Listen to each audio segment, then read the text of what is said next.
Today we ask the question, which is better, the classic backyard burger or its trendier cousin, the smash burger? What actually makes a good burger? The answer is relatively straightforward. Good quality beef, fashioned into a spherical blob, placed on a toasted bun with lashings of secret sauce.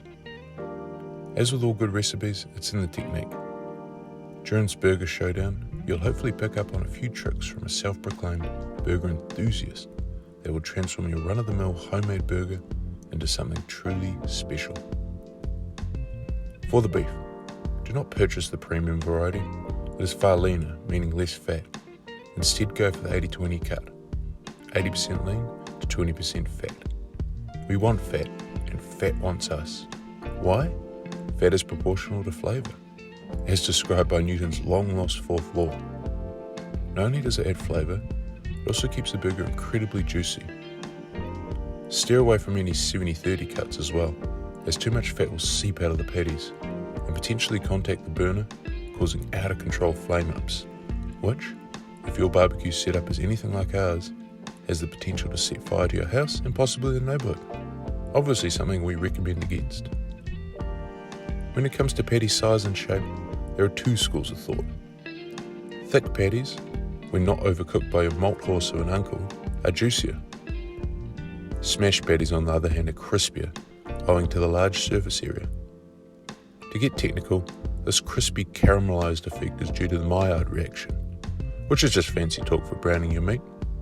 We will look at both varieties today. Now, let's start by making the secret sauce. We wanted to share two of our favourite burger sauces. The first is more traditional, with mayonnaise and ketchup forming the foundation. You could honestly stop there. I've used this before out of desperation and was not disappointed. To the quarter cup each of mayonnaise and ketchup, add 1 tablespoon of nuclear green relish. Rumour has it that it's been used to power Ho-class submarines. 1 tablespoon of yellow mustard, 1 teaspoon each of paprika and garlic powder. Mix until homogeneous. This sauce is directly inspired by Ronald himself. For legal reasons, we'll refer to it as the Mig-back sauce. Our next sauce is one for the chicken lovers, a honey barbecue style which works brilliantly for beef, but especially well for chicken. Honestly, we just make it to dunk nuggets in. In a bowl, add 1 teaspoon of runny honey, 1/4 cup of barbecue sauce, smoky is best, 1/2 teaspoon of yellow mustard, and 1/4 cup of mayonnaise. Once again, mix until thoroughly incorporated. Now for the vegetables. To go with the number 2 theme today, we'll be making both caramelised onions and onion rings. The method of cooking the rings may cause you alarm. It's a cheats version, born from panic shopping and thus forgetting frying oil one day. You'll just have to trust us on this one. Sliced tomatoes. We like them relatively thin, so that they don't explode out of the burger at terminal velocity after the first bite. Shred the iceberg lettuce. But why not use fancy lettuce? There is a reason iceberg is one of the most popular. The crisp and crunchy texture contrasts the richness of the patty and sauce brilliantly. Now on to our onion ring beer batter. Add 1 cup of flour, 1 teaspoon of baking powder, 1 egg, 1/2 bottle of lager, I'm sure you can guess where the rest goes, and season with a good pinch of salt. Mix vigorously to ensure no lumps. We don't want to insult your intelligence, so we've purposefully left out making the classic patty. Instead, we'll show you the smashed version. Simply portion, then roll out your beef balls. The hard part comes later when we apply the very technical smashing technique. We've preheated our flat top to medium-high and drizzled a small amount of oil to ensure minimal stickage. We'll first cook our caramelised onions. No, this is not a low and slow reduction until they're deeply caramelised. This is a method for the home cook whose friends and family are about to incite a riot due hunger. Turn often.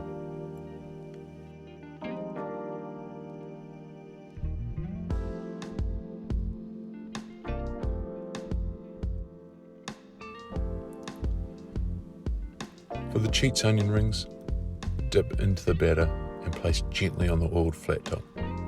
Cook until golden brown. This took us about 7 to 8 minutes. Turn once.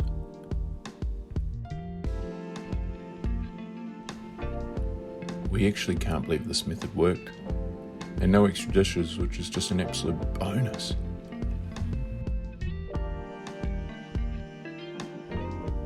Once all the onion is cooked, remove and set aside. Next we will cook the original home-style patty. This thick boy will take a little longer than the smashed cousin. Cook to your liking. Medium rare is our choice, however having a pregnant wife means well done is our new favourite. This style of cooking sums up this burger perfectly. Minimal fuss and cooked with a beer in hand. The smashed version is the complete polar opposite. One tip for extra flavour is to brush the patty with mustard. It gives a wonderful flavour and chars brilliantly. It really works, so please do try it. Now for the carnage. Prepare mentally for the oncoming assault. Drop your meatballs on the flat top and aggressively smash with a spatula. Avoid the temptation to form a symmetrical patty. Craggly edges give maximum crunch and flavour. One does simply not make a single smash patty. Perform the same technique on the other mince ball. By making two, again with the theme of today, we can layer them, placing the caramelised onion and cheese in between, resulting in a crispy exterior with a bubbling cheese and onion core. We like to treat our meat like steak. Season simply with salt and pepper. That's it. You can add whatever you like. If cooked on high enough heat, however, no binding agents like breadcrumbs are required.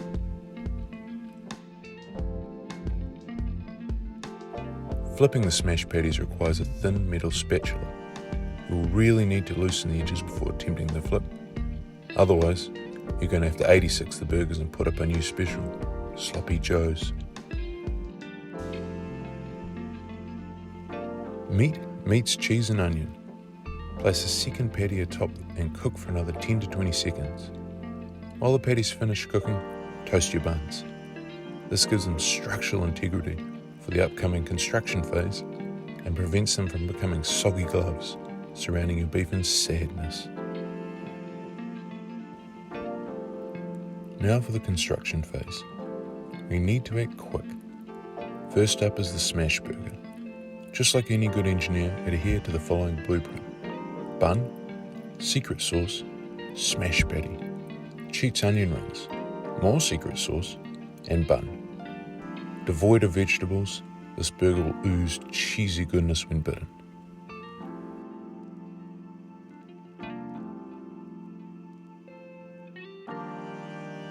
For the classic, we follow a similar build order. Bun, sauce, patty, sauce, onion, lettuce, tomato, and bun. A somewhat copycat version of the MIG back. This will cement your mark as a burger master to your friends. Now, which is better? After rigorous testing, the team here at Aiden Media have concluded the smash version the winner. It is worth noting that if we used our own ground beef, maybe Wagyu, the classic surely would have come out on top. As always, ladies and gentlemen, thank you so much for taking the time to watch this video. It really means a lot here to us. Hope you have a great rest of your day.